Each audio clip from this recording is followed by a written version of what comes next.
Howdy, howdy, fellow movie fans, and welcome to this special brought to you by those Davies boys in conjunction with Really Snappy Gaming. We are your hosts today, Evan and Dylan Davies. You guys can catch us on the Wisco Movie Watchers podcast on a weekly basis, but this is going to be kind of a YouTube exclusive, unless we decide to change it up. And it is a movie casting challenge where we're going to probably do this, I don't know, biannually, quarterly. We haven't decided yet. We can't do this on a monthly basis though, because it's actually a lot of work. Yeah, it'd be a struggle to keep finding things I'm interested in. So we're gonna probably do this on a quarterly basis or biannual basis. But we wanted to really get really snappy going at the same time as we kind of rebrand a lot of those Davies boys and the Wisco Movie Watchers podcast. So we each have a huge franchise to cast in a different way, but we've actually picked it, unlike our random movie generator, which is a game show that we do every month, in which we randomly get assigned, or sometimes we choose a franchise, but then we get random actors, actresses, directors, and we have to cast a movie from them. And it's some off the wall shit from time to time. hmm What would you say the most off the wall that you can remember for picks have you had to do? Uh, I mean, most people would consider Dev Patel as James Bond a little outside the I box, remember when you did James Bond. That was fun. Hey, I don't but think it's a bad choice. I think it's a great choice. But I that's mean, me. but Dev Patel's your boy, so. But then there's also random times where you get, I had what was it? I had Audrey Hepburn as Jean Grey for the X-Men, so I was like, all right, I don't know if that'll ever kind of take place, but whatevs, kind of thing. So we'll It'd kind of be go from fun. there. It would be an interesting one. So go ahead and tell them what your challenge is going to be, and then I will hop right in and tell them what my Okay. challenge could be. So with the Harry Potter TV show, I'm a little bit hesitant on that at the moment. Not sure if I'll warm up to the idea or not. I'm going to be casting Harry Potter as if it was only American, though. And why is that your challenge? I have no idea. I decided to do this years ago, and I did look back at my list. I was able to find it. So there were some picks in there. I was like, "Oh, that's a good pick," and so I did change it. Um, and then also, I'm gonna say what I would have done with the Harry Potter TV show. Fair. And one of the reasons you're doing an all American cast is I remember when you told me about this project years ago. This was just a fun little thought experiment for you. It Yes. was it's very abundantly clear when you watch the film series that J.K. Rowling's rule was only British actors could do this, hmm right?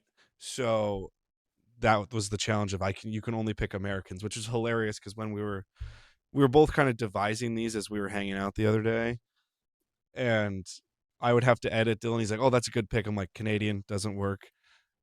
South African doesn't work," and he'd have Yep. to be like, "Son of a bitch," and go back and do a lot of different stuff. Yeah, there's some surprises out there. But you get to pick all throughout history any American actors you want. Yeah, Which, they can be dead. It doesn't matter to yeah, I was me. gonna say they can be living or dead. It doesn't matter. I knew for a fact there's no way you were gonna budge on that, and I think it's more fun as an experiment to see what it is because it feels like more baked in time, like Harry Potter is. Where my challenge is, I am creating a trilogy of films based off of the Kanto series of games from Pokemon. So red, blue, green, yellow, fire red, leaf green. You could even say let's go Eevee, let's go Pikachu, whatever you want to say. But I am creating that work. So I'm going to be mixing a lot of different media together where I'm going to be taking elements from the super popular Pokemon Adventures manga series, which I highly recommend anyone do to read, but I'm also staying as faithful to the games as I can. I'm putting a little of anime stuff in there, so to a modern audience that's kind of grown up with it, there'd be some familiar elements to it. And I'm looking for a tone similar to the Super Mario movies that are being currently made by Illumination for, I hmm believe, Universal and Nintendo. But I can't remember if that's technically Universal or not. Might just be an Illumination thing. Um, but nonetheless, I would. The one thing Dylan and I have discussed this on a previous episode where we both had to do a random movie generator for Pokemon is this would be an animated film because I don't know if anyone wants to see real life depictions as close to Pokemon could be portrayed as real fighting each other. That doesn't seem all that appealing to anyone. Yeah, it's not fun watching animals battle. Yeah, so that's why we're gonna stick it in the cartoony style. So it is not inherently it's not inherently like anime based, but it's also not going to be like straight like the Illumination style. I've kind of wishy washed back and forth between what animation style I think would work best. I think a Studio Ghibli, like Howl's Moving Castle, Spirited Away style of Mhm. animation would probably be best. Or even The Boy and the Heron could be a really nice updated version of that. So I want to go computer oriented, but to incorporate more of the facial expressions of the people that I actually cast. But I'm not entirely sure if that's exactly what I'd want to have happen. Yeah. So how many characters do you have in total? I have no idea. It's got to be in the What I'm gonna 40s at the do very least from remember we to talked last time. make it quicker, what I'm gonna do is I'll do it in chunks. Right. Like that's the thing I was So, trying to find a logical basis because when I'm looking at it, I have 34 cast members as a part of my trilogy that I think are worth at least discussing. yeah, well, what I'll do is I'll just list the bunches, and then we can just talk about any standout that you wanna talk about. Well, let's start right away with our heroes. I think that's what people would want to Okay. Actually, go. real quick, I'll explain what I would do with Harry Potter TV show. Go for it. What I would do, I would start it just like it was in Sorcerer's Stone. So you start with Harry arriving at Privet Drive, and then throughout the show I would cross cut between Harry at Hogwarts and then the revival of Voldemort, and I would tell the same story side by side with his first rise in power with the original Order of the Phoenix. So you get Harry's mom and dad, you get young Sirius, you get young Uh, Lupin. That's what I would do, and then I'd bookend the show with Harry arriving at Privet Drive again, because then you have all the emotion of what actually led up to that moment. That's what I would do. so you see him arrive as the baby with Yes. Hagrid and everything, very much exactly similar to what you see on screen in the original 2001 film. Yeah. And then you go back when it's like the Polyjuice potion essentially for 7, or is it just like at the No, end I'm you're saying right like reflection? like you're getting side by side stories told. Okay. So like episodes will cross cut themselves with like events happening in James's life and then events happening in Harry's life. Oh, very interesting. I would love I know I don't want to put too much work on you. I would love to see not a full script for all these episodes, but like kind of like an example of what you do. And how many seasons do you think this would actually kind of run? I mean, it'd probably have to be 7, I'd assume, I would one for assume each you have to do book. 7, yeah. Because the other I thing is would with the parents, you're gonna my have to thing flesh that is out a lot. my thing is I wish they would just do however many episodes it takes to tell that story.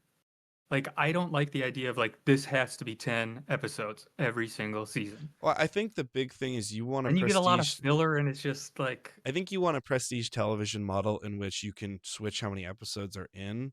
For instance, yeah. like even though it wasn't prestige television, one thing that was really smart about Seinfeld was they started with 5 episodes just to kind of test the waters because they were on the studio rightfully was unsure about that project.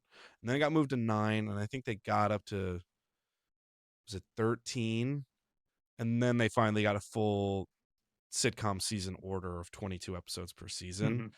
Mhm. So when you look at prestige television, one thing you could do is if you could tell all of I don't know, Sorcerer's Stone in 12 episodes.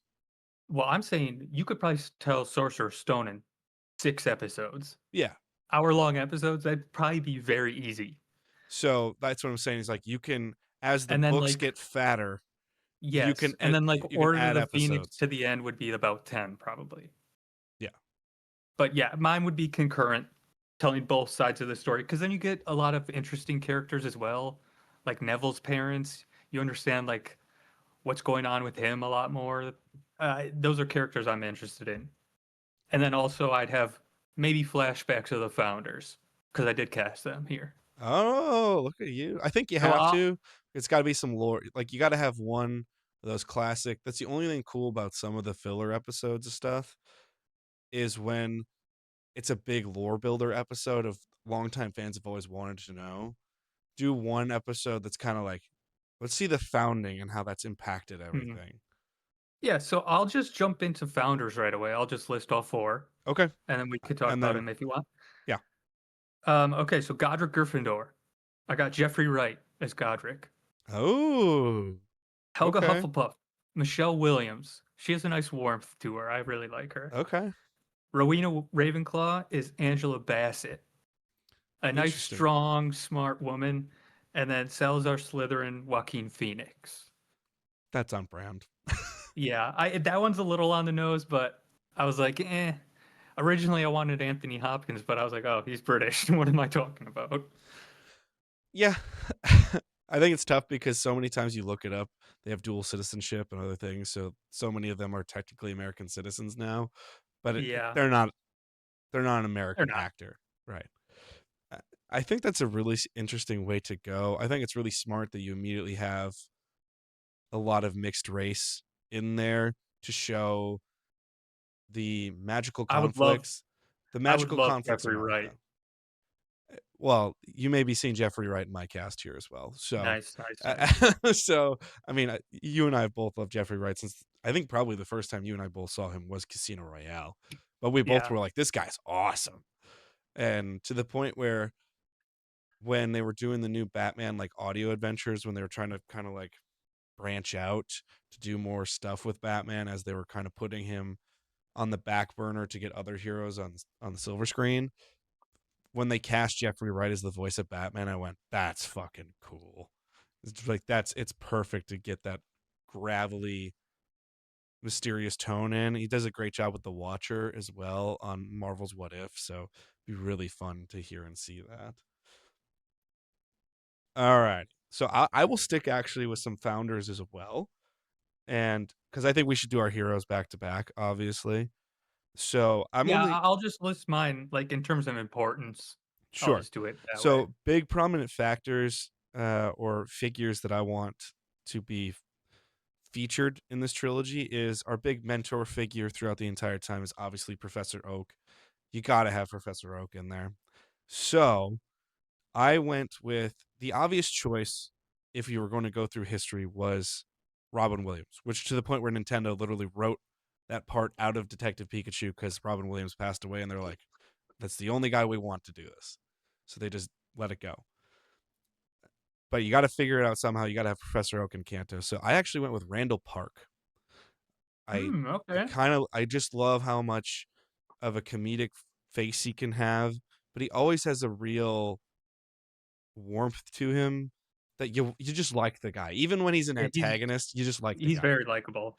And I really, really love the idea of him getting to play the mentor figure, but he's got enough chipper, kind of youthful enthusiasm in his comedic ability to you can believe the guy was an active trainer at one time and still if he wanted to could pull his team out and be like, I'll kick your ass, I don't care, because I'm a master.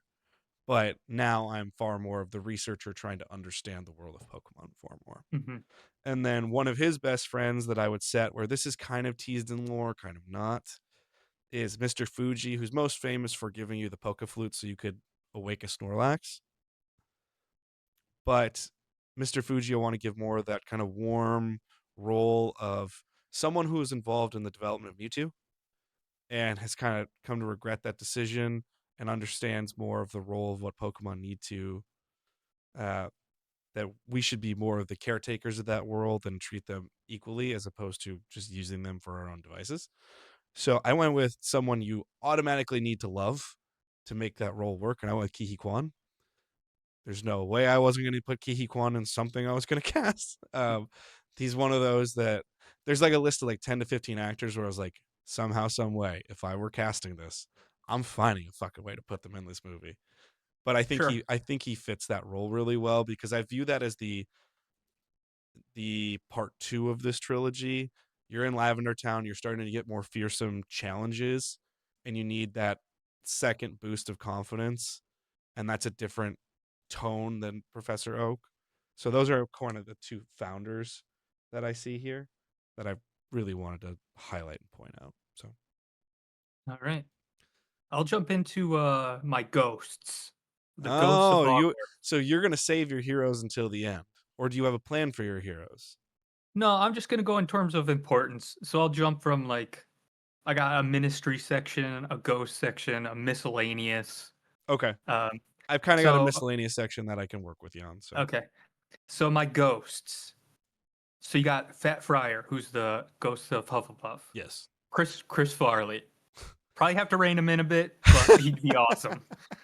Um, the Gray Lady, who's the ghost of um, Ravenclaw Tower. Yeah. Rooney Mara. She's got a good haunted quality about her. There's a reason we cast her as Sabrina in the random movie Yeah, generator.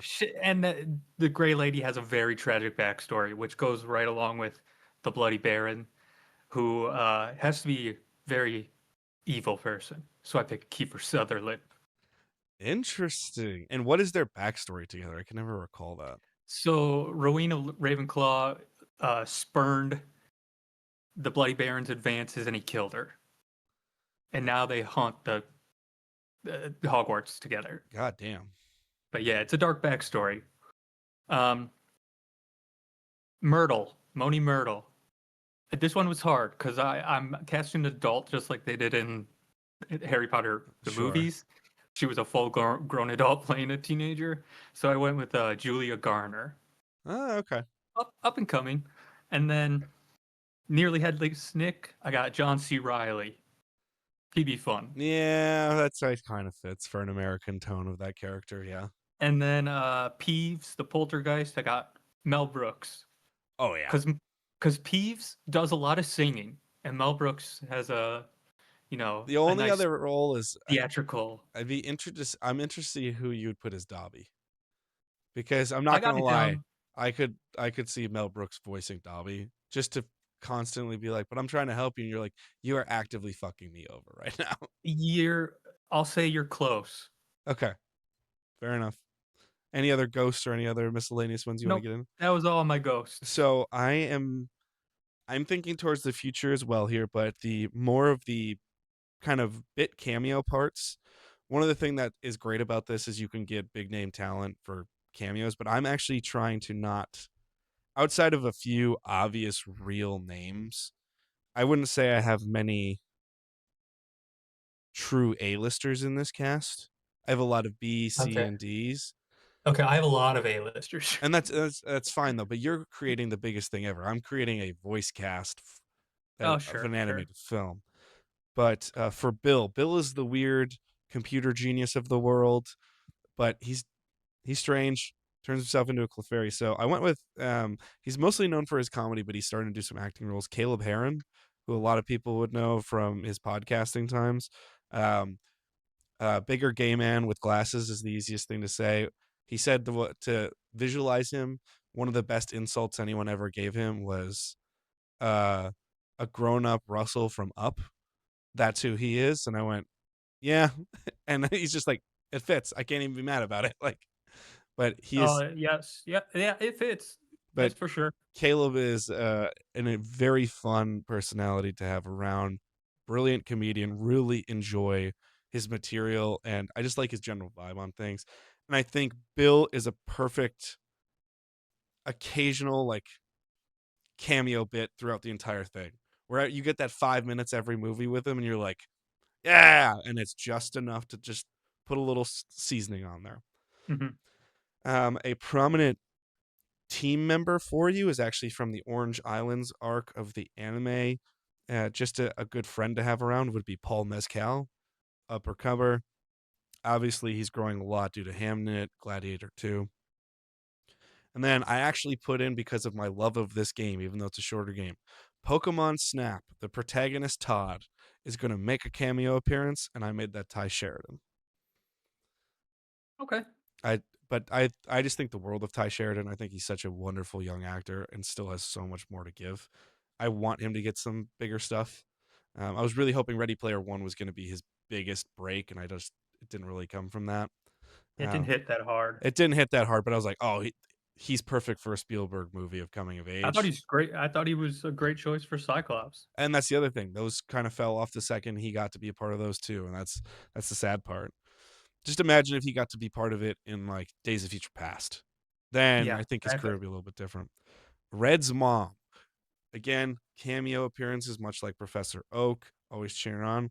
And I went with one of my favorite actresses working today, Wunmi Masaku, most famous for Sinners now, but she's been in so many Mhm. different things. She's from the TVA and Marvel, all the way. She's in a lot of comic book stuff, actually, which is crazy because she's even in Batman versus Superman. But Oh yeah, she was in that. yeah, she's the one that they pay off to Yeah. frame Superman. She is so goddamn talented, but I think there's just an inherent likability and warmth to her that I'm always looking for. The thing is, like, I'm gonna keep saying warmth because this is supposed to be one of the most friendly, inviting environments any multimedia's ever had. I mean, ultimately, Pokemon is it was made for children. Right. It's just been warped by the adults that now play Nuzlocke, such as myself, that want it to be a Yes. hellscape. And then I also have Blue's sister Daisy, who she makes a cameo appearance, but I think it's fun because it can be the comedic element of bringing reining Blue back in when he's a bit of a prick, and just always being like, "Don't worry about him," because they're always like reluctant friends that in the end really become true friends even through their rivalry, and that's kind of what I'm playing for. So I went with Marissa Bode, who's now most famous for Wicked and Wicked for Good. She's the wheelchair bound sister. That's the easiest way to say it. Okay. Yep. Yep. But I think her voice is phenomenal for that. There's a lot of heart and just inherent likability in her voice that I think is she's got a classical, whimsical, musical voice. And I Hmm. think that's perfect for that character.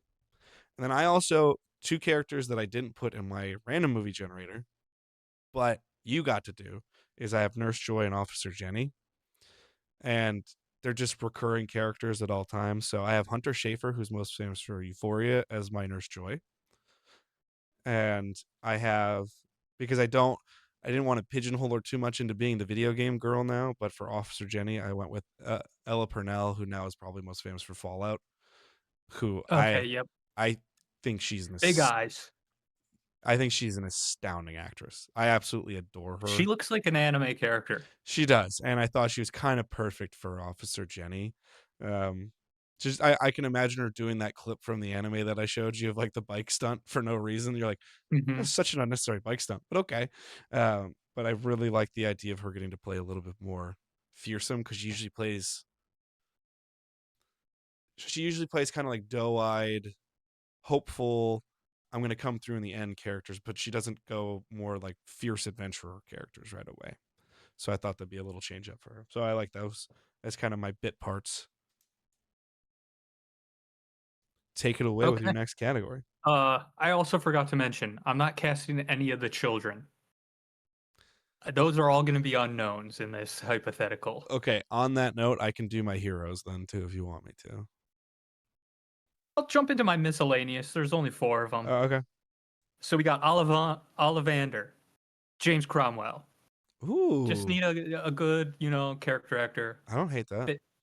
Dobby. You said Mel Brooks could have been Dobby.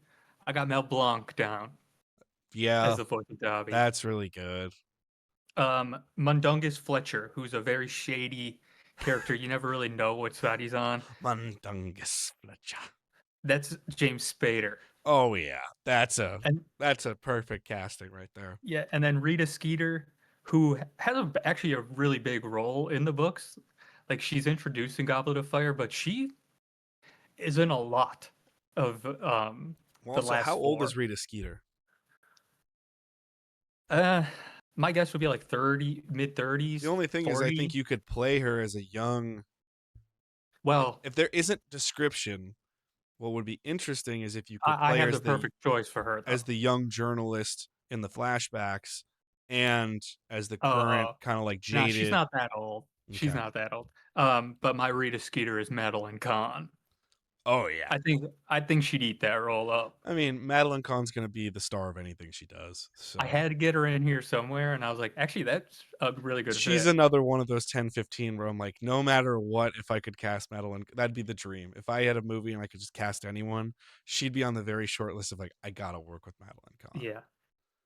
Oh fuck, I just thought of a really good idea. I might have to replace someone and it's gonna kill me, but I thought of a better idea. So all right. I actually have some setup cameos as well, where it's Pokemon. You know for a fact you could keep going past Kanto. And I think the most interesting stuff is actually Crystal, because you could see the ramifications of your red, blue, green, yellow era.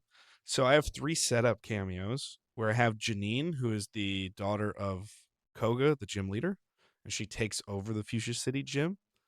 So I went with Amanda Stenberg, who is most famous for Star Wars Acolyte. She's done a couple different things. I think she's a terrific actress. I just think that show was really poorly done. But that is Was probably she in which it's like Bodies, the Bodies, Bodies. She's done a couple was other she things. in Hunger Games, or is that a different I think she chick? was in a Hunger Games, but I can't remember. So many of these young people were in Hunger Games movies in some way, shape, or form. But I'm not expressly known of that one. But she's most famous for the very critically unfairly and fairly reviled Acolyte series, which I just Yes. think was not that She was great. in the first Hunger Games. That's what I thought. Right. So Amanda Stenberg, I think, is really fun actress, and I think unfortunately she made a career move that's gonna haunt her for a little bit because the bros of the internet hated Acolyte, mostly because their showrunner just didn't really get Star Wars, and I've never even heard of that show, so it's but I'm out of the Star Wars loop, so it's one of the two shows that is most Disney Plusified, where you just go, why are we doing this? Like, hmm. why are we doing this kind of thing? And it sucks because they have, oh God, what's his name? He's a Korean actor, and he does a really good job. And he loves Star Wars so much, like Qui Gon Jinn's like one of his favorite characters ever, that he learned English just to be in the series. Let's see. And he's a tremendous talent. I'm assuming it's not Manny Jacinto. No, it is not. Lee Jung Jae? Yeah, Jae? I believe Jung so. Jae? Yeah, Yeah, I've seen that guy's face. he's a very talented actor. I really appreciate him. He's someone I would consider for another one. But some other cameos. I am setting up the ability to see regional forms right away. I'm not sticking to just the OG 151, although they're going to be the obvious prominent Pokemon. Because you want to make sure the world is big right away so people have the mystery of what's next. So Samson Oak is the cousin of Professor Oak, who is also named Samuel Oak. In the anime, it's very much just a tanned Professor Oak with longer hair, but I wanted to set up a little bit of difference, and I want to make sure it doesn't make sense in a comedic way. So Samson Oak, who would be kind of the guide of the Alola region, is Kumal Nanjiani, who I think is so fun and would be a very fun twist up because he has that warmth and likability, but a lot zanier than Randall Park in a lot of his stuff. Mhm. And then finally, Professor Elm, setting up my Johto regional way, I went with John Cho, who is another guy that after Star Trek, he just really doesn't work all that often, and it bothers me because I love him. Yeah. It is a shame. He also did the live action Cowboy Bebop, and so many fans hated Uh, that. I and the thing is, just that was my first exposure to Cowboy Bebop. So if you just don't know the tone of that series, you can still be like, "Oh, it's kind of fun. I kind of dig it." And then like I was talking to friends that knew it, and they're like, "Oh my god, this series is so bad." And then I watched the anime, and I was like, I could kind of understand why, but I don't think he was a bad choice for Spike. Alright. I'll do my, 2 ministers of magic next. Ooh, So you got Fudge. He's a bit of a coward. He likes to keep his head in the sand, yep. kind of a dumbass. Um, so I went with William H. Macy. I'm thinking like Fargo era William H. Macy, Okay. where he Honestly, I think Shameless era William H Macy works really well for that too. I needed a bit more of the the classic politician in there, and he's a little too scuzzy of a character in In Shameless. Shameless. Yeah, that's true. That's true. My backup was Cary Grant, but I just didn't think he was dislikable enough. Well, the weird thing about Fudge is he's always likable, but he's always off. And then once you get 4 and 5, Oh, he's just awful he's at just that point. awful because he's out of control and he's trying to keep control and he's like, no, nothing's wrong, nothing's wrong. Like, Yeah. I don't know if I ever perceived Fudge to be outright evil, where he's like in favor of all these terrible things happening. Oh no, no, he's a good person. He just is blind. But yeah, it's just head in the sand is a perfect way to describe him. Yeah. Okay. And then the minister after him is Rufus Scrimgeour, who's a battle hardened. He used to be an ex-Auror, which is like a wizard cup. Yep. So I got Jason Robards as my Scrimgeour, Oh, okay. who's character actor from the 70s that I absolutely love. Fair enough.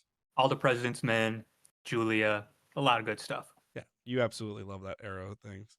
Since you gave me two, I'll give you two of my prominent villains here. I did put Jesse and James in this series. So you always have some kind of comedy going through, but I always have the urge to write the arc in which they're redeemed at the end because they're just two bumbling Mm. idiots that are misguided. They're not really like evil, you know what I'm saying? Mm, Cuz over time they they are effectively trying to steal some a little kid's pet, though. yes, and that's obviously terrible, but they're doing it from such a misguided like means of approval, and their backstory is tragic as well, both of theirs. So, and also through the extended media, you've seen a lot of they actually really care for their Pokemon as well, and they've kind of given up chances to also get Pikachu because they're like, no, he deserves Pikachu as well. Mm, So, I went with a duo that I think their voices are both distinct and fun. And I could actually see them both playing them live action. Like these are the two that I was like, I'd like these in live action. So for Jesse, I went with Juno Temple, who's probably my most famous for Ted Lasso. yeah. And for James, I went for relatively the vast majority of people would not know him unless you're a dropout audience member. But he has now been added to the SNL cast, and that is Jeremy Colhane. Phenomenal improv actor, really, really fun, and would understand the bits that James is doing all the time Mm. super, super well. Great, great character actor, I think. I think he has a lot of future and a lot of like comedy in the near 5 to 10 years. All right. Next, I'll jump into some of the minor characters. Sure. So you got Aberforth, Dumbledore, which is Elvis's brother. I got Danny Glover. Yeah, that fits. Yeah, he's kind of a another character that's just like kind of an asshole most of the time. Well Yeah, intentioned, but what era Danny Glover are we thinking? Or are you just gonna rip him straight out of Wild America because that's Aberforth? yeah, probably that's a good era to pick. Maybe a little bit older, but not much older. Like right between that and Saw. Yeah, So like 98. Kingsley Shacklebolt, who's a member of the Order of the Phoenix when it gets revived. Maybe I would throw him in the original. sure. So I got Sam Jackson down Oh yeah, as Kingsley. I think that'd be awesome. Alice and Frank Longbottom. These because are you. two characters that never show up in the movies except for on a picture. Yep. They're they were tortured by Bellatrix, and then in the movies they say they died, but in the books they're still alive. They've just lost They're all at, memory of they're at who they Saint were. Mungo's, right? Yes, and they don't know who Neville is. They don't know anything anymore. So they're very tragic. Um, they would be in most of the flashbacks with like James and Lily and stuff. Sure. So I need two characters or two actors that just are 100% likable. Yeah, you need You'll you need extreme likability for those two. Yeah, and then you'll like really feel sorry for him. So I got Alice Longbottom as Marissa Tomei, Okay. and then Frank Longbottom, I got Viggo Mortensen. Yeah, that kind of works. I though that's like the one storyline I wish they would have put in the movies that they didn't. I think it's too dark for what they were trying to accomplish at the time. That's the sad part Mm, because they always steered closer to teen than they did adult. I'd agree with Because I that. think if they went adult at the end, you would have seen that, and it would have been now people would have really respected it, but at the time that would have been probably extremely controversial and negative because a bunch of people would have been like, "This is a kid series," blah blah blah blah blah, Yeah, but all it that helps bullshit. explain so much about Neville. So, Yeah, Neville's an I, underappreciated character though. That's always how it goes. and then my other minor characters, I'll put Vernon and Petunia, Dursleys as minor characters, really. Did my pick So get through? I can't remember your pick, What'd you pick? but my Vernon is Orson Welles. Okay, because remember I gave you Ed Asner for that one as well, so I thought you Oh might. yes, that's another good choice. I just thought Orson Welles is maybe one of the most dislikable people I think you when hit the he gets into his dislikability. older age. The only reason I didn't like, because we discussed this, because I think you brought up Orson Welles when we were together, and the only reason I was like, I don't know if you want Orson Welles, is Orson Welles is too powerful a presence, and Vernon isn't powerful.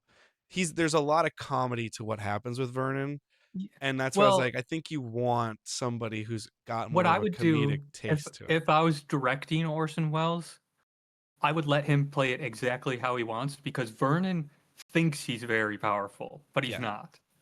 right. So that's how I would go Well, around also, that. anytime you're having those, that's going to be a couple rough days of shooting. Oh yeah, it is. That's why That's Dursley's a good size part for him. Um, and then Petunia, I got Annette Bening. Someone who oh. Petunia is not like, well, she is super dislikable, let's See, be the thing is honest. this: I dislike her more than I like Vernon. I dislike Vernon because Vernon is, Petunia at least has an arc to her character. yeah, but Petunia is an outright like Vernon doesn't come from that world, and he's just a bumbling idiot who really. Yeah, So there's almost this like blissful ignorance of he doesn't know, he's just a moron. yeah, Whereas Petunia has seen the whole thing, and it's just such an extreme jealousy that she becomes a very ignorant, bigoted person. And I'm like, that I yes. can't get behind, like I just can't get behind that character. Yeah. I mean, I do think there's some tragedy there. So To Annette the, Bening's a good. and also, who plays her in the original series? Fiona Shaw. Fiona Shaw does such a good job Yeah, she's great. that when she shows up in the first season of Andor, it took me like 5 episodes of seeing her, but before I finally went, yeah, I really like her because she does such a good job being a piece of shit as Yeah. Petunia that I was like, fuck you, you're Petunia. I don't want to see this Yeah. shit. And then I was like, oh no, she's great. I really like her. And so clearly she's doing the job really well. Um, I'll stop there. I'll let you go and then I'll. So these are more of cameo appearances to set up bigger stuff later in our Johto arc again, but they are prominent Team Rocket members, and they're Rocket executives after Team Rocket crumbles. So I have my Petrol, which is the most silly of them. He's kind of like a in the manga, he is like a master disguise almost, deceiving people. So I went with one of my favorite comedic actors with Ronnie Chang, who contributed on the Daily Show as well. Just tremendous. Also, one of the best comedic bits you'll ever find is when he's talking about his mother and how she doesn't belong on the internet. He's like, the world is not meant for you anymore. Just God, leave it alone. Great bit. That's most mothers. Um, my Proton's kind of like a cruel genius that a lot of the Rocket grunts really like and respect because he's so cold-hearted and calculating, but he doesn't have that exterior to him. It's more of the deceiver type. And I went with another comedic Asian actor, ironically enough, in Jimmy O Yang, who also is a really talented comedian. You've probably known and seen him somewhere. But then my two heavier hitter actors, Archer is the one where they inherently went with the male being the most dominant of the villains of the four of them, but I never, as a kid, I never perceived it that way, and I would certainly flip flop it in the movie, where Archer would no longer be the main of the four executives. He'd be like the second of them. I went with Paul Dano, just someone who can play a real piece of trash. That you're just like, you fucking suck. Yeah, yeah. And Makes I sense. think Paul Dano can really play Mega Maniacal, and I think Archer can do that. And then I think Paul Dano can play anything. I He's agree with that. I fantastic. think Paul Dano's fantastic. But my biggest one of all of them, Ariana, who's like utterly devoted to Giovanni, but then also does have her own causes. I went with one of my favorite actors today in Florence Pugh because I was like, that's my setup for my next big villain is going to be Ariana. So I'm going to do that. So then I know I've got a big bones actor to, like big time winning actor to do that. And also, she has such a distinct voice when she wants to in so many different ways that it's insane. Okay. I'll jump to minor evil How many more characters. characters do you have, by the way? Oh, quite a bit. Because I'm going to let you go for a while here Okay. because I got, Um, I got my 4 heroes and my 12 gym leaders in Elite Four, and that's it. So okay. I'll do my minor characters and my minor Hogwarts professors. sure, So minor evil characters, starting with Lucius Malfoy. sure. This one's tough. It's because Jason Isaacs So does such a good job with it. yes. So I went with Timothy Oliphant. Interesting choice. He is a little bit too likable for my sense, but I think he can play a great villain I if think he he can. wants to. I think he can. It's just not somebody I always see him in likable roles, so it's really hard Yeah. to see My him in other that. one was the guy from Fallout. I'm blanking on his name right now. Oh, Walton Goggins. Yes, He would yes, be that it. was my other one. That would be one I would have gone with instead, There, but I'm not trying but to those change your two are casting. so similar to me that I'm just like, But that's the eh. weird part is Walton Goggins is the perfect example of the nice guys are always the best heels Hmm, because somehow they understand that because Walton yeah, Goggins, every interview you've ever seen of the guy, so likable, so is so Jason Isaacs. oh, Yeah, as is Jason Isaacs, right? But and that's the crazy part is they're always the best heels. The nice guys are always the best heels. And every time I see Walton Goggins, I'm like, what a shithead. And then I see him in real life doing just interviews. I'm like, what a thoughtful, eloquent human being. It's yeah. crazy. My Narcissa Malfoy is Faye Dunaway. Yeah, I'm not gonna let her ham it up like she does in Supergirl though. I fair. want a reserved Faye She needs Dunaway. to be a concerned mom. Yes, an evil mom, Yes. but cares for her own kids. My Wormtail is Philip Seymour Hoffman, Ooh, and smart he's choice. also going to be in a lot of the flashbacks, as will the Malfoys. My Barty Crouch Jr. But is Shia LaBeouf. hold on, Dylan. Say it correctly. Say it correctly. I can't say it like they do. Barty Crouch It's Jr. too perfect in there. Um, is Shia LaBeouf.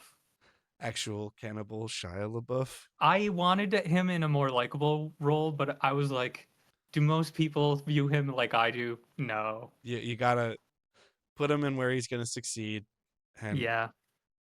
being an undercover villain that's crazed and a lunatic, Yeah. that's Shia.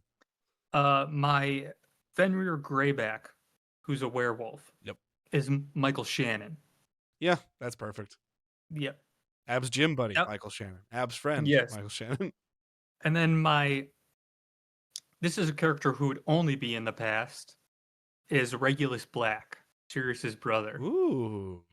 And that's where I put Paul Dano. Interesting. So he kind of has a small redemptive arc, even though he's Hmm. still kind of a piece of shit. Yeah, because he falls in with Voldemort, but ultimately he does one redemptive act in his final I moment. think that's great because Paul Dano can be he can have this complex thing where you're like, I want to like this guy, but he keeps doing the Yeah, wrong thing. Then when he does the right thing, you're like, yeah, but he still kind of sucked. But exactly. it's kind of all the way there. Yeah, that's great. That was Okay, one and thing I then think the movies really failed on was the regular stuff. it was barely in there. They That's what. didn't do any. Well, that's what I'm saying. It's like who's RAB, and they're Yeah, like, oh, it's Regulus Black, and you're like, that seems like a big detail to just drop on us and then never talk about yeah. ever again. Okay, minor Hogwarts professors. So we got Firenze, who's the centaur. Yep. He at first he saves Harry in Sorcerer's Stone, and then Order of the Phoenix he becomes divination Which professor. is insane to think about. So I got Mahershala Ali. That's great. That one I was like really having a tough time. I was like, who do I see as like kind of like ethereal kind of person? I think Mahershala is so talented he could do virtually anything. Yeah. I just Um, I find I he is one of the most compelling actors there is. my professor Benz, who's the history of magic professor. Nice. He is a ghost. He completely died in at the school, and then he just went on teaching as a ghost. He didn't even notice. So that's Christopher Lloyd. Oh yeah. Oh yeah. Madame Pomfrey, who's in charge of all the hospital wing stuff. Hmm. Laura Dern. You just need as much likability and warmth as you can get. But she has to be stern at times. Yeah, she is stern. I think Laura Dern's a good Yeah, mix of that. I agree with that. Madam Hooch, who's the flying professor. Yeah. This one I don't love, but I got Viola Davis down. Okay. Because most of the time, Hooch is kind of a bitch. Well, to be fair, she's just got a bunch of fucking kids running around screwing around in her class. She's like, "You dirty That's bitches, fair. just That fucking would, listen, please." yeah, a group of 20 kids on a broomstick probably would annoy the shit I out of can me. tell you, anytime you involve, like, it's the same thing when we bring out scooters at work. You're like, "You little fucking menaces, Yeah. just sit for 5 seconds, please, and then you can do Or whatever you want." when we were in elementary and they had those little things, they were like little squares with wheels on the bottom. Hmm. Yeah, the Those things. scooters. Oh, you're talking about that. Yeah, Okay. we have those, and it's insane. They just want to roll immediately, and you're like, you don't even know the rules of the game, and then they start complaining. When are we going to I play don't the care. game? It's like we can't even give you the rules because you just keep running around. My Professor Sprout, herbology professor, Yeah, is Sally Field. that's a nice choice. An older Sally Field, I think, fits perfectly with We talking that. like Lincoln era Sally Field? Yeah. Okay, And then Filch, Hogwarts house keeper, just gotta have a shithead. You just gotta have a shithead. Harry Dean Stanton.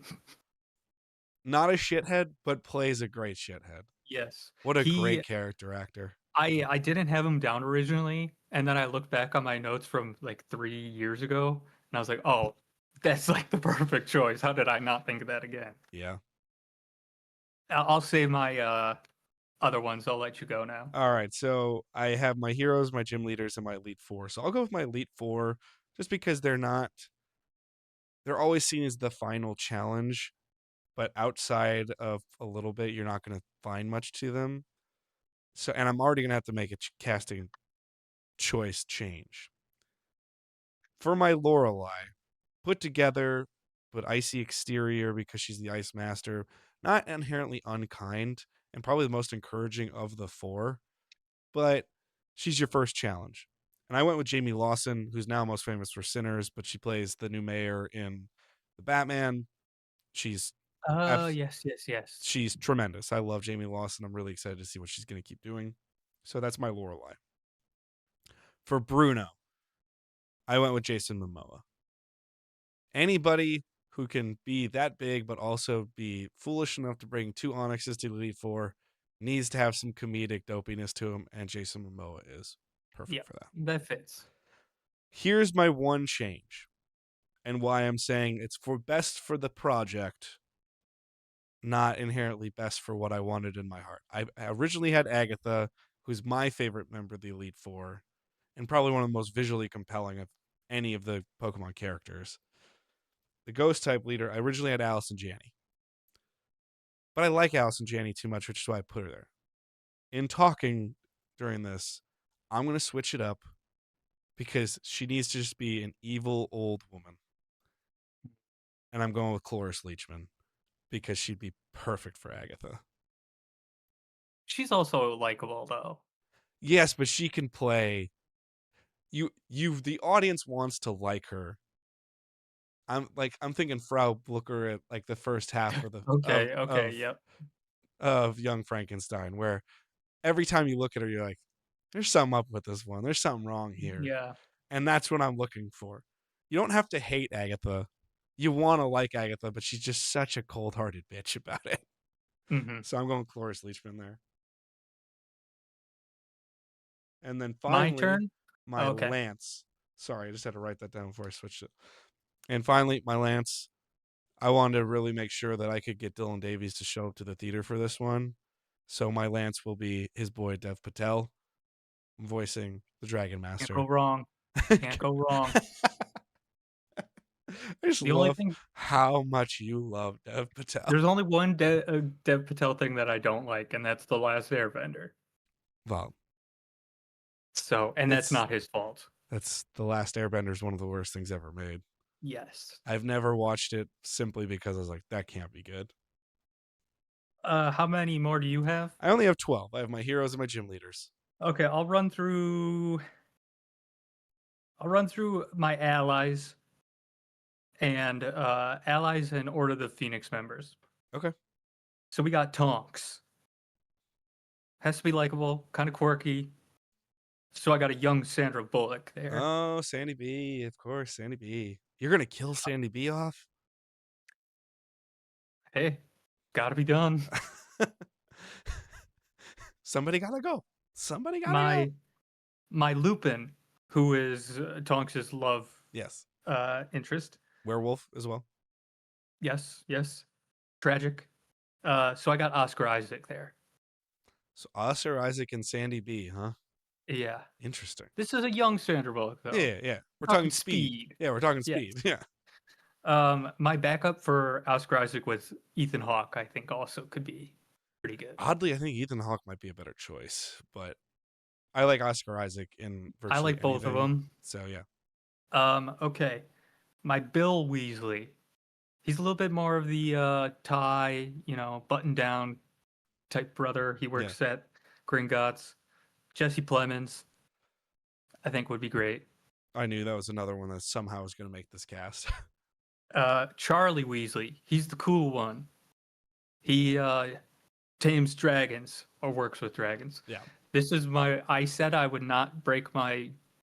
He has to be a ginger rule, Yeah. but I'm going to for this one role. Because there's one person I think fits perfectly with the personality, and that's Patrick Swayze. We could put some red in the hair. It's fine. I think it might look a little weird, but Just like a little strawberry blonde in the blonde streaks. Put some when I streaks in think of there or like something. who's just a cool, awesome guy that is immediately It's likable, Swayze. It's yeah. Swayze. The funny part is for years, for like decades of my life, hearing Patrick Swayze, and I was like, and then every movie of the '80s that he is in, even if you're like, I think he's a talented actor, but I don't think he's like God's gift to acting. Oh, yeah. But god damn it, is he likable? Yes. Every time, like Red Dawn, Dirty Dancing, it's fucking ridiculous. Roadhouse. Yeah. Roadhouse is incredible how likable he is. Roadhouse is so fucking good. It's absurd, by the way. I love Um, Roadhouse. my Mr. and Mrs. Weasley. That's important. We got Alan Tudyk as Mr. Weasley. Nice. And Is then my Alan Mrs. Tudyk? He's an American? Yeah, I didn't know that. I'm almost certain of it. Let me make sure. I was gonna My, say I don't recall I'm that. fairly certain he is. Yeah, he's American. Okay. Okay. I mean, he plays one of my Uh, favorite American characters of all time as born in El Paso, Texas. fair. And Yeah, I then mean, Mrs. he plays Tucker and Tucker and Dale. I think he's a good fit for Mr. Weasley because Oh yeah, Mr. Weasley's an oddball. he's an oddball, but you always love him. Yes. And then Mrs. Weasley is Julianne Moore. Not a perfect fit, but it was between her and Amy Adams, and I was like, I like Julianne more than I like You really aren't a Amy big Adams. Amy Adams fan. I'm really not. There's It's something about her where I just don't connect.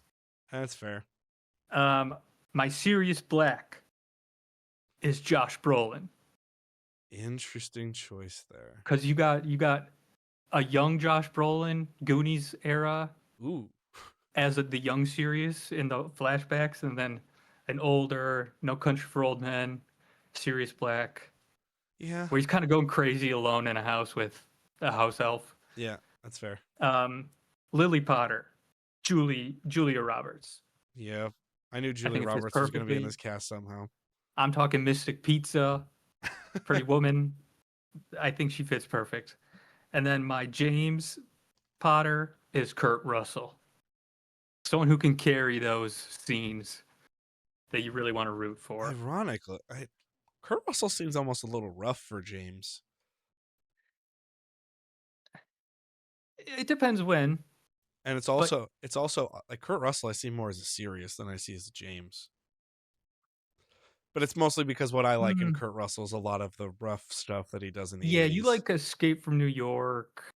I like Overboard. Like that's the Kurt Russell I really Yeah, enjoy. he would also fit as serious, but I was thinking like, who do I trust to carry it? Kurt Russell. What's also hilarious because immediately if you put Kurt Russell and James, the obvious thing is just put Goldie Hawn as Lily. Just do it. You know Yeah, the but chemistry's there. You know it's gonna work. I felt like Julia Roberts fit it too perfectly. I know, I know. So I mean, you can't just do what's real life, but those two are an exception mostly to the rules of those kind of I things. also feel like Kurt Russell has a little bit more heart than Josh Brolin does. I agree with that. So I think just because Sirius is so involved in the series as compared to James, yes, that that's why I would actually put the heart more on Sirius than I would James. Because James, you just need a likable person. yeah. Well, Where Sirius, you need someone who you actually need him is to be there. likable, even when he's doing things you know are shitty, Yeah. because he is a bully. Sirius? Sirius and James. Yeah. Yeah, they really fuck with Snape as a kid, don't they? Yeah. All right. Yes. So how many more you got left? And then I'll I got take a run here. I got my main Hogwarts professors, my Defense Against the Dark Arts professors, and Voldemort and Bellatrix left. Okay, so let's do. I'll give you some gym leaders, then I'll let you run, and then I'll take my heroes Yeah. here. So my gym leaders, which is to me is just an excuse to do Cameo City, for the most part. If you're doing live action, you're not doing that, but I did try to find people that would fit both kind of roles pretty well. So with Brock, I went with Qutni Gatwa, who's most famous for Sex Education. He's the most recent Doctor Who. I think he's a tremendous Uh, young actor. And I really wanted to play up that family aspect of Brock in that and that warm heartedness to Brock. I'm not inherently going for the womanizing Brock. Not even womanizing Brock, because he doesn't oh, do that come because on. he's too he's too hopelessly in love with them to be a womanizer almost. It's womanizer is not the term for Brock. Yeah, let me look at my notes from yesterday. Horny and dopey. Yeah. That's what I had down. I don't think that would be QT Gottlob, but I think it'd be fun to see that. My Misty, I went with Haley Steinfeld, who obviously has been great her That's a entire fit. time. My Lieutenant Surge, you need a stereotypical American. And who plays better stereotypical Americans than the Brits playing Americans? So I went with Aaron Taylor Johnson on that one. Got to have an Hmm. edge there.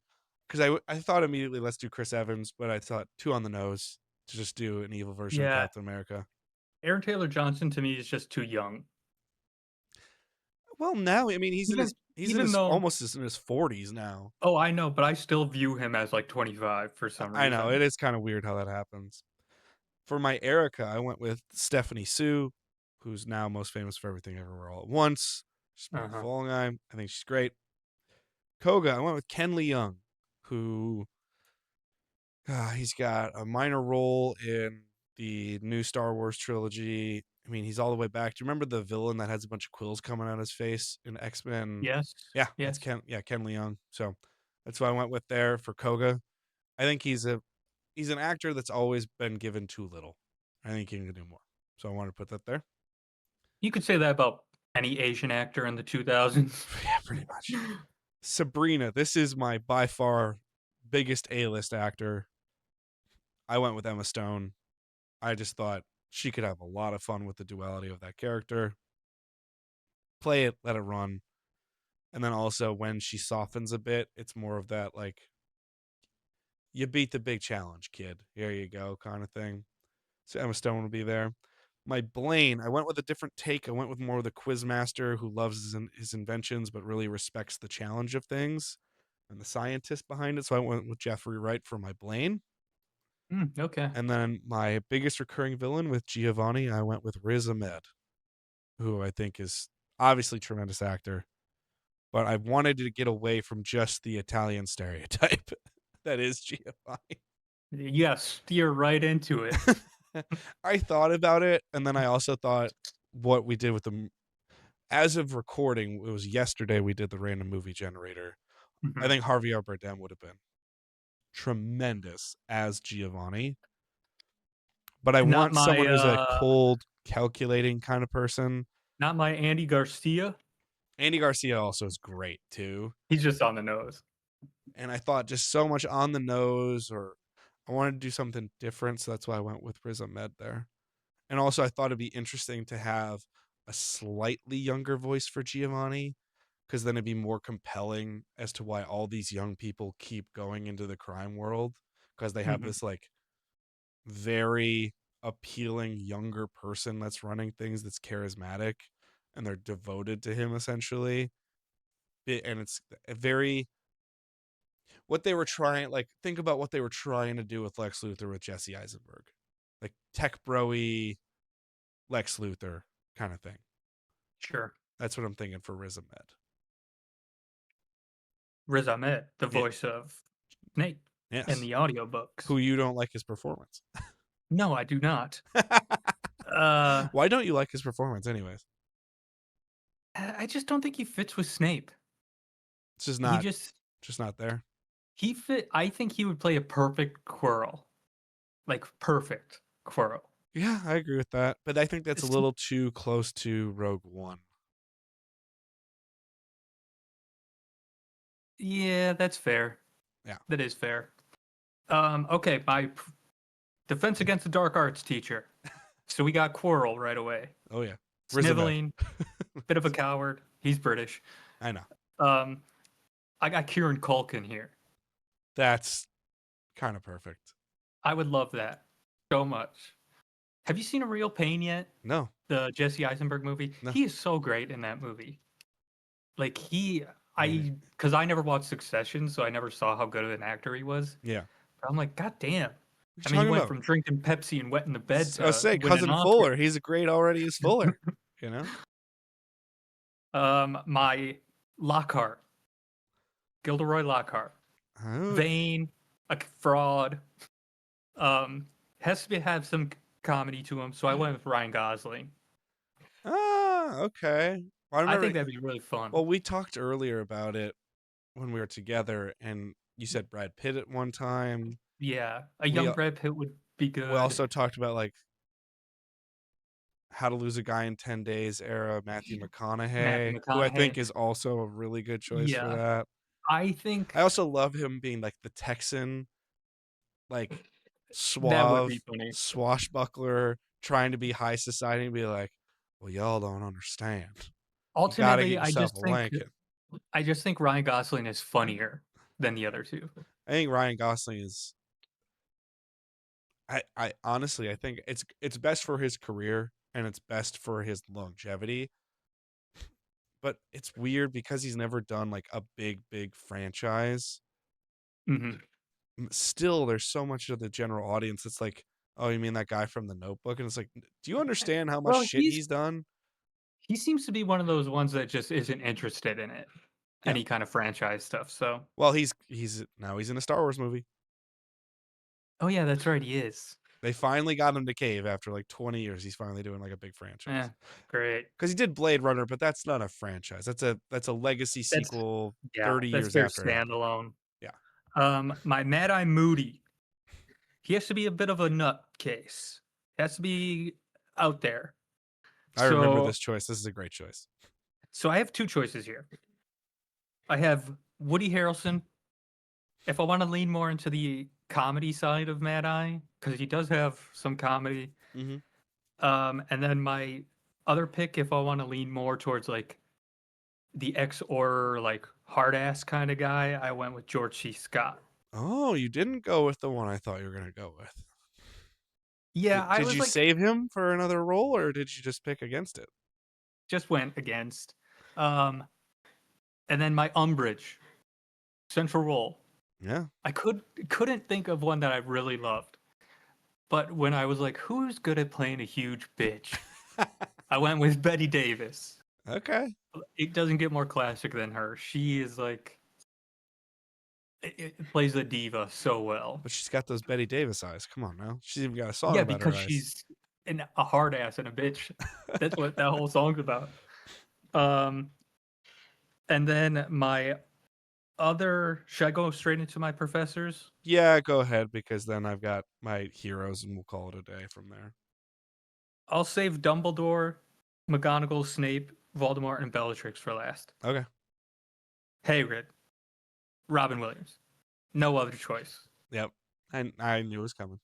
And just to prove my point, all my other choices are in pencil, and Robin Williams is in pen. Because I knew immediately Hey, that show the paper. Show the paper just to prove that what you're saying. Yeah. Yep. he was the one person I put in immediately. My Slughorn, he's going to be in some flashbacks, Yeah. um, but he also has to be ultimately a tragic character, someone who really fucked up and is kind of atoning for that. Yeah. So I went with Paul Giamatti. Ooh. Okay. My Trelawney, another out there character, super odd, funny in an unintentional way. Yeah. So I went with Catherine Hahn. Interesting. I think she'd eat that role. I I think think Catherine she'd Hahn be would be so great. Another one I would pose for that is someone who recently just passed away, Catherine O'Hara from like the yes, that late '80s, yes. early '90s period. I think Catherine O'Hara would eat that shit Isn't up. she Canadian? I can't. Yeah, she probably is Canadian now that I think of it. Yeah, I can't Most remember. of our beloved American actors are all Canadians. Yeah. Um, Originally, the one that I did a couple years ago, I had Frances McDormand, Yeah, but but I was like, she doesn't fit quite as much in comedy. right. Catherine Hahn. Let's see. Where was she born? No, we're talking about Catherine O'Hara, not Catherine Hahn. Oh yeah, Catherine O'Hara. Toronto. Ah, damn. That's what I thought. Um, Professor Flitwick, Peter Dinklage, Yeah. who originally I did not think was American, Yeah, I helped but you he out on is. that one. Yeah. Yeah. Um, and and then that's it. And then I'll save my top Okay. five for All right. So I'll go to my big last. heroes. There, I am going to use the big four from the Pokemon Adventures manga series because I think it's really important to show multifaceteds of like a team, and I really like the idea of red and yellow kind of pairing together, and then green and blue keep going off on their own directions and coming back. Because I described some of these to you guys yesterday, but I have a question. yeah, Would you literally keep their names as red, blue, green? Okay. yeah. Because I also think that is I think it could be interesting, and I would consider having an overworld narrator, kind of telling this almost like a legend kind of thing. Hmm. And I think it'd be more fun if they actually did stick with the names red, blue, green, and yellow. And All right. that's why I'm there because it also gets more ridiculous over time and it's fun. Just be like, okay, Mhm. so yellow is the one probably the most obscure to people. Very much the healer comes from a background in Viridian Forest that's really fun. Very smitten with red, much softer, but the most caring of Pokemon, probably of any trainer you'd ever see in any of the media. So I went with a younger actress named Emily Bader, who I recently just saw her in Netflix's new People We Meet on Vacation. She's been in a couple different things like that, but she's someone to watch for. I really enjoy Don't know her. her. I really enjoy her performance in that. but I just like the general vibe. And would it be shocked? I wouldn't be shocked if she gets stuck in streaming world romances for the rest of her life, but I hope she breaks out because I think she actually does have a lot of comedic talent, and but it's just a very compelling presence on screen. Yeah, I haven't seen anything she's in actually. So that's the other thing is I made sure I didn't go with the biggest names possible for my big four because I Hmm. really want them to just be the voice of X, the voice of Y. I didn't want them to be like, oh, that's so and so voicing that. Like, it's not as bad as I thought it would be. But you know how like all the fans revolted because they heard Chris Pratt was going to be Mario, and they're like, Yeah, "Come the fuck on." I mean, I agree with them. So No, I mean I understand it, but when I listen to it, I don't immediately just hear Star Lord, and that's the big thing for me. I was like, I just want to avoid Star Lord as Mario, and I don't immediately just get that. Obviously, I can hear it and I can intellectualize and know it's Chris Pratt, but that's that's not. a good example of a movie that just went, we're casting A-listers for everything. Some of them work really well, and then some of them, I think it's more of Nintendo was so scared, which is why it took them 30 years after the first time to try again in the on the big screen.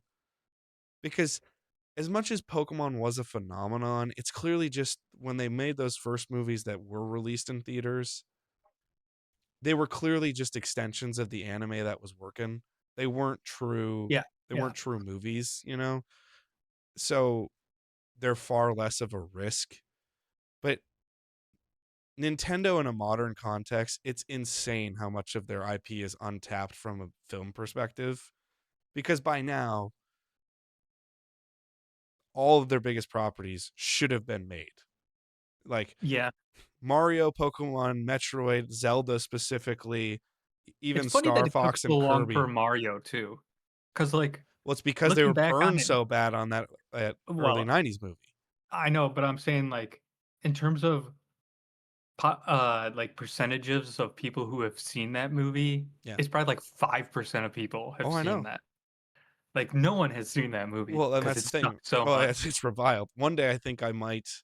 I know you won't watch it with me because you refuse to waste your time on No, bad I've movies. seen it. I don't want to. Oh, you've seen that movie? How bad is it? How bad we talking It's here? awful. I mean, it has nothing to do with Mario.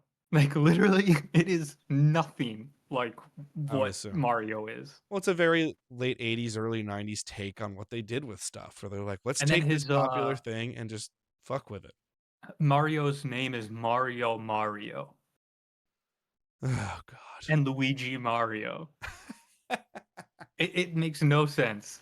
It's so Well, it stupid. also kind of killed Bob Hoskins off, and he was such a phenomenal actor.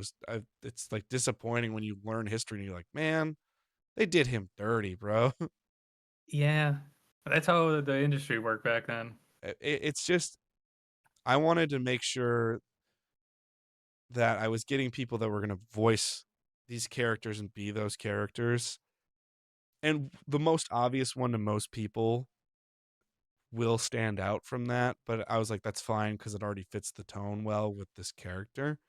But when you're talking about Nintendo IPs, like it's shocking how little has actually made it to Hmm. the movie screen.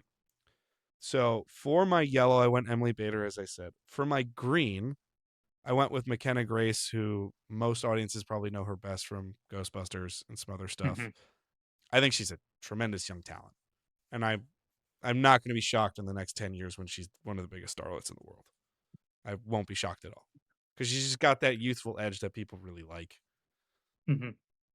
My blue is the most possibly on the nose choice I have, but I went with Joe Keery, most famous for playing Steve Harrington in Stranger Things. I think that voice is perfect for a blue who's always kind of reluctant to be a part of the team, but in the end of the day is always everyone. It's funny when I read the manga series, Blue goes from God, this guy's a prick to Blue might be my favorite trainer out of all of them besides Green, where I'm just like, because Green's this hard edge kind of character that grows softer over time because you get to know her. She softens and accepts people into her life. Where Blue is always just like, yeah, but I'm focused on the fucking job. And And Blue is Oak's grandson. yeah. So I kind of Okay. love the idea of when he gets too much of like when Joe Keery's being too much of a shithead, Randall Park's the one that's got to put him in in his place. I thought that's fun, like a fun balance. And finally, my red, I went straight to Sinners and I went to Miles Catan. Miles Catone. Do not know how you spell his last name or pronounce his last name. Um, but he's obviously the new breakout from Sinners. Mhm. Um, I think he's a tremendous actor. Very distinct voice, He's got a obviously. very deep voice. Yes. I think that works for Red because Red doesn't speak all that much. So when Oh, he okay. does talk, it's kind of a bigger deal. So, Mhm. because most of the time he's just talking to his Pokemon. And when he's softer, he has a deeper voice, but it's still, there's a soft kindness to it that I really appreciate. So that's what I wanted to go for with Red.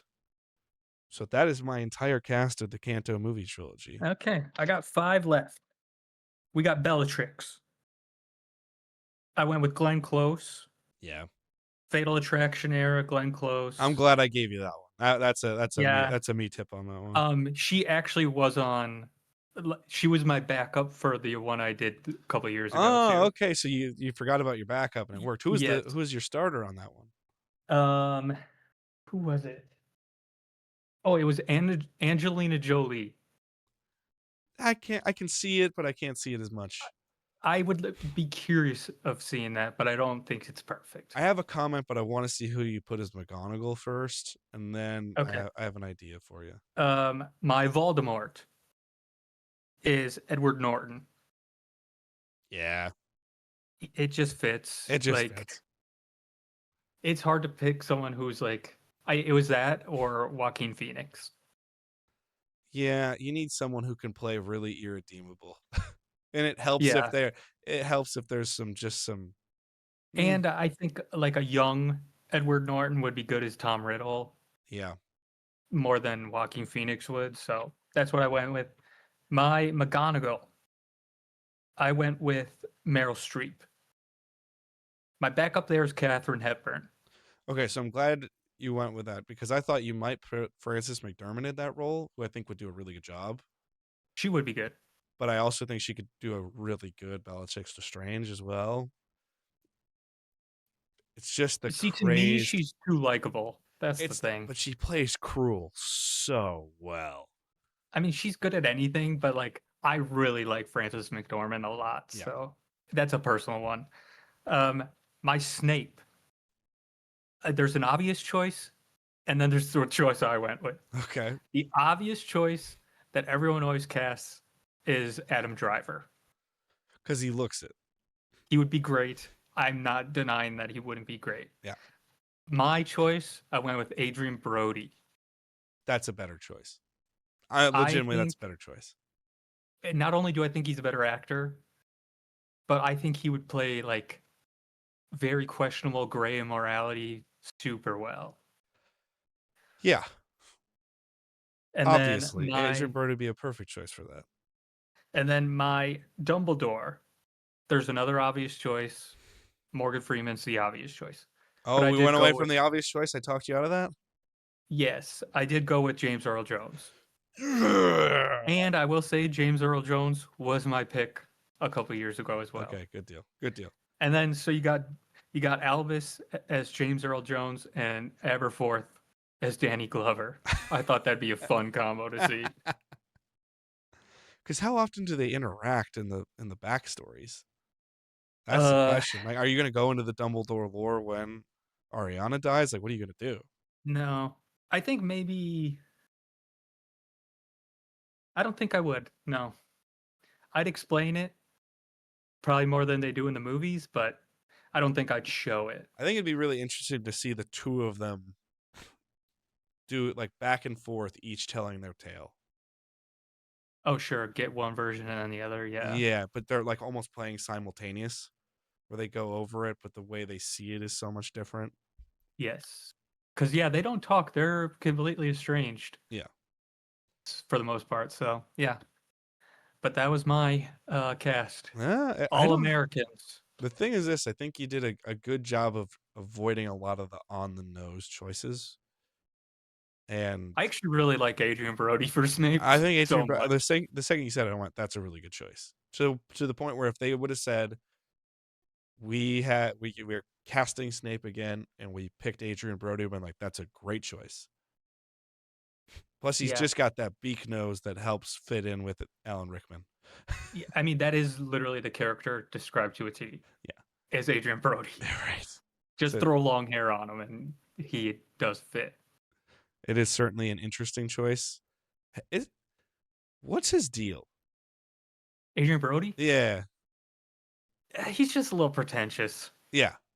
That's really Is it. he like a bad dude, or is there any stories of him being bad? But it's just No, seems a lot of people are like, eh, I think he just puts people off because he is so self-serious, little Crispin Glover esque. Another low but key not as decent much as a choice for weirdo. Snape. Yeah, if this was the Because like, '80s casting that, Crispin Glover would be Snape. By the because way, I do think Adrian Brody is very likable, but I think I'm in the minority there. I'd agree with you on that one because He gives I've like never really been 5 minute, drawn by Adrian Brody. yeah, and he gives like 5 minute acceptance speeches whenever he wins an Oscar. So it is like, come on, dude, we Yeah, don't need this. I think it's funnier when someone just goes up and I'd want to have the Sony 299 moment of the Oscars. Have I ever shown you that moment? I think I was telling you about it Uh, the other day. So there's the whole console war going on in the mid 90s, and they're at E3 before E3 became a huge thing. And it's the Sega Saturns coming out, and they're trying to compete. So Sega Saturn comes out and they do this whole big presentation. It's gonna be like $500 in the mid 90s. And everyone's like, holy shit. But it's the new age of gaming. PlayStation from Sony has already been burned because the PlayStation was originally supposed to be a Nintendo console in conjunction with Sony. But hmm. Nintendo didn't like the deal. They thought it was unfavorable to them, and they thought Sony was kind of getting low key was going to get control of Nintendo that way. So last minute, they axed the deal without telling Sony and partner with Panasonic to make a new CDI system that never worked out.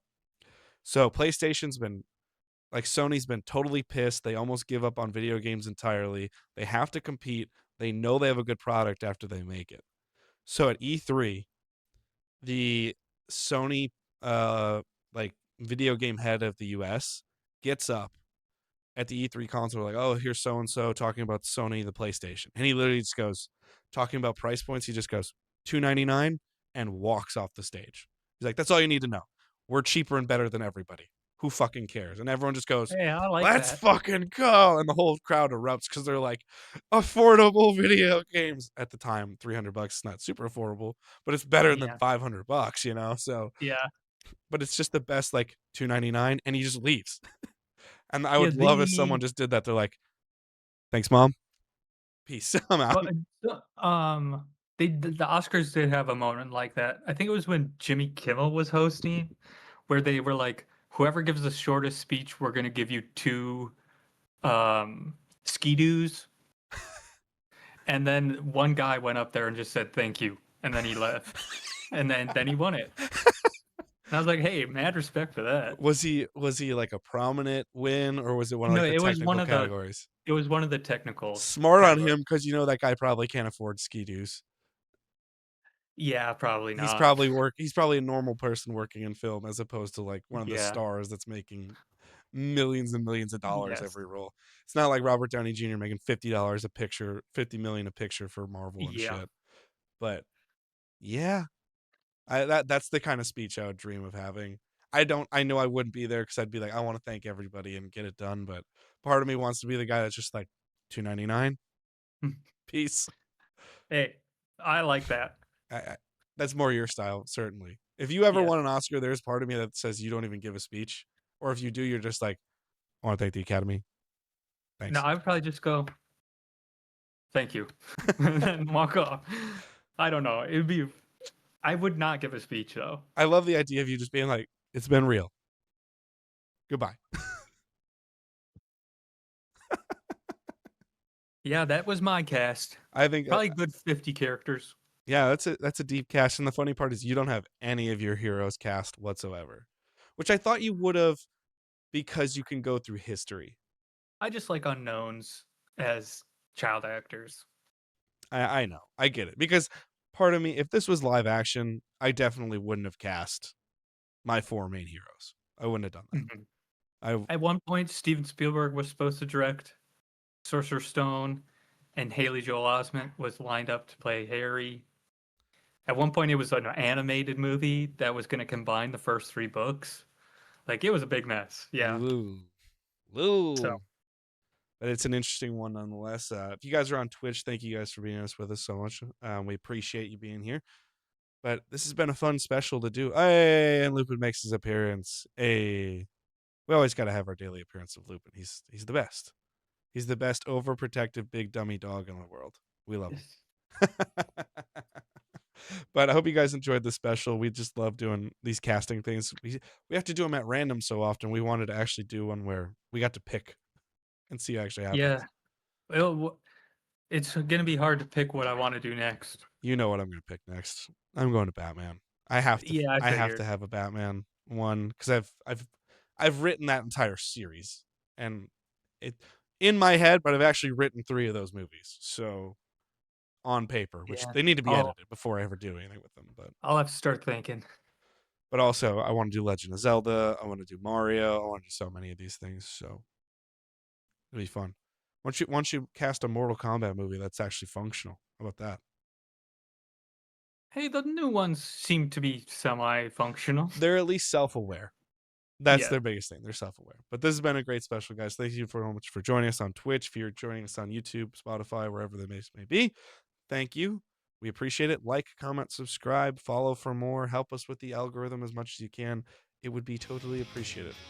But that is all, folks. Peace, love, and hugs to you all. I